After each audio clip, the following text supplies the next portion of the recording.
l'écoute des RFI, Radio France Internationale, en direct de Paris, il est 17h. Le journal en français facile. Adrien Delgrange. Bonjour à toutes et à tous et ravi de vous retrouver pour une nouvelle semaine de ce journal en français facile. Nous sommes le lundi 24 mars. 3 titres. Au sommaire, l'avenir de l'Ukraine. Russes et Américains discutent en ce moment d'un éventuel cessez-le-feu. Nous nous intéresserons aussi à la situation en Turquie. Le maire d'Istanbul est en prison. La colère des manifestants qui le défendent ne faiblit pas.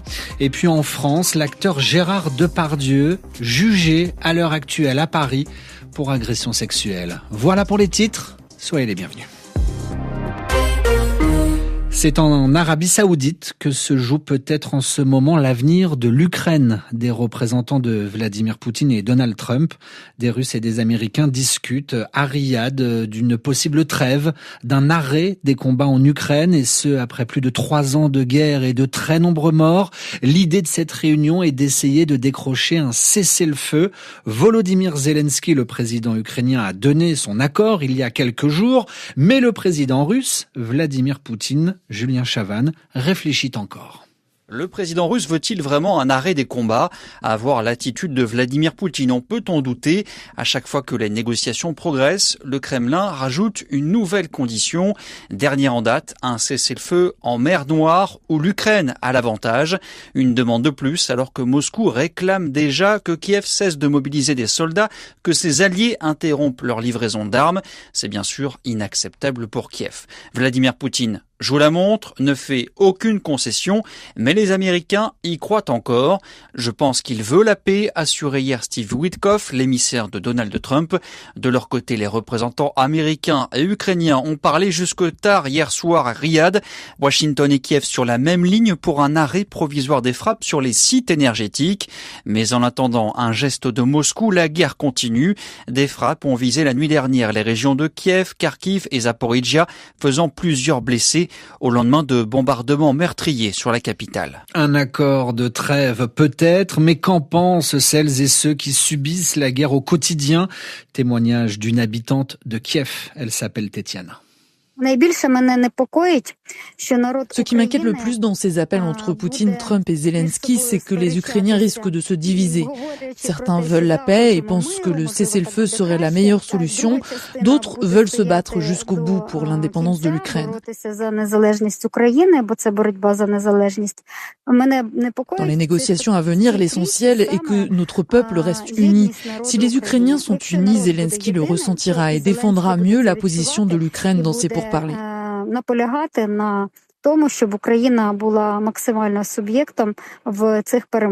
Des pourparlers, des négociations qui se déroulent en ce moment, mais qui n'empêchent pas la Russie de bombarder l'Ukraine. Les habitants de Soumy ont été bombardés aujourd'hui. Une frappe russe a fait au moins 65 blessés, dont 14 enfants dans cette ville ukrainienne du Nord-Est.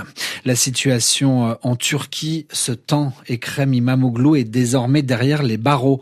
Le maire d'Istanbul a été placé en ce qu'on appelle une détention provisoire. Il est incarcéré en attendant peut-être qu'il soit jugé. De sa prison, dans un message transmis par ses avocats, Ekrem İmamoğlu dénonce une exécution sans procès et annonce qu'il ne reculerait pas d'un pouce. Pendant ce temps-là, les manifestations de protestation se poursuivent malgré l'interdiction de manifester. Anastasia Becchio, bonjour. Bonjour. Les avocats d'Ekrem İmamoğlu annoncent faire appel de cette décision. Par des moyens légaux, ils ne comptent pas se laisser faire, mais justement, tous ces moyens restent limités. Oui, le système judiciaire turc n'est pas autonome pour juger des affaires qui ont un aspect, une motivation politique. Or, Ekrem İmamoğlu est une personnalité populaire. C'est un opposant à Recep Tayyip Erdoğan.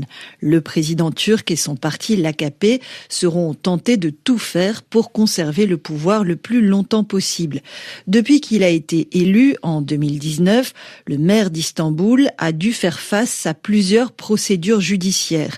Il a même été condamné en 2022 à une peine de prison pour avoir soi-disant insulté des responsables électoraux turcs, mais il avait fait appel et la peine avait été suspendue.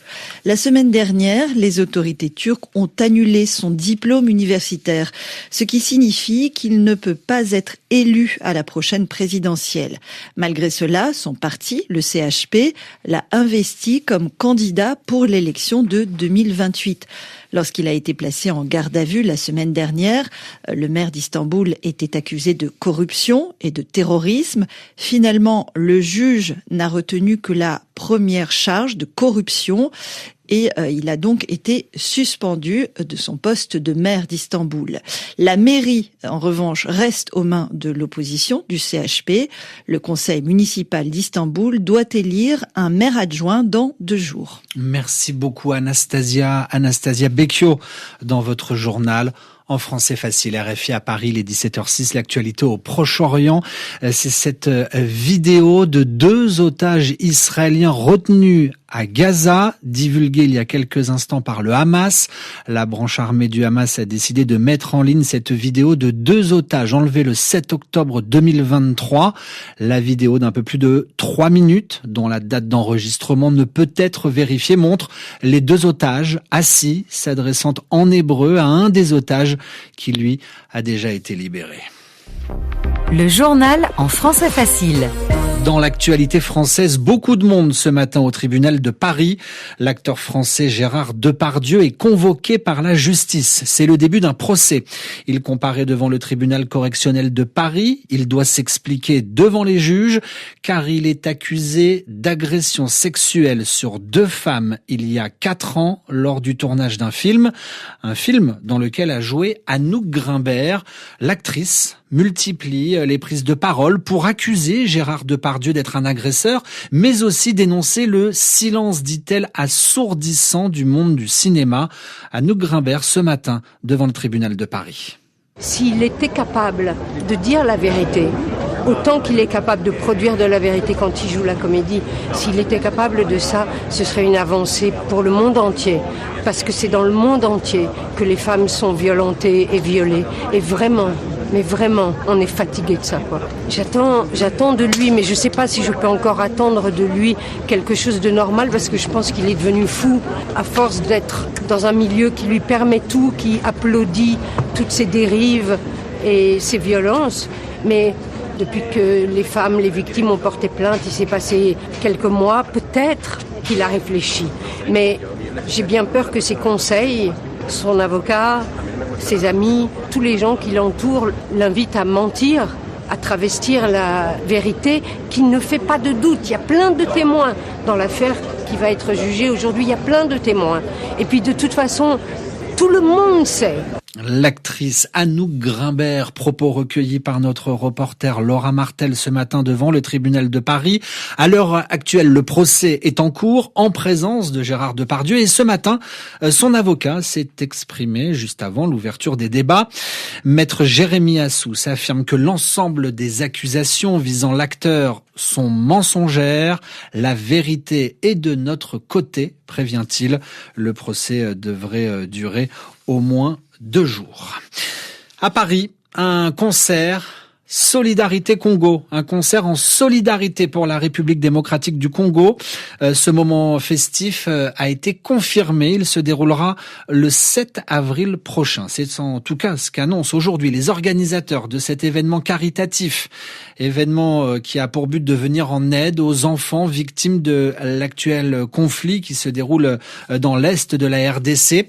Alors début mars, les autorités rwandaises avaient vivement critiqué ce projet de concert car le 7 octobre marque chaque année le début des commémorations du génocide Tutsi.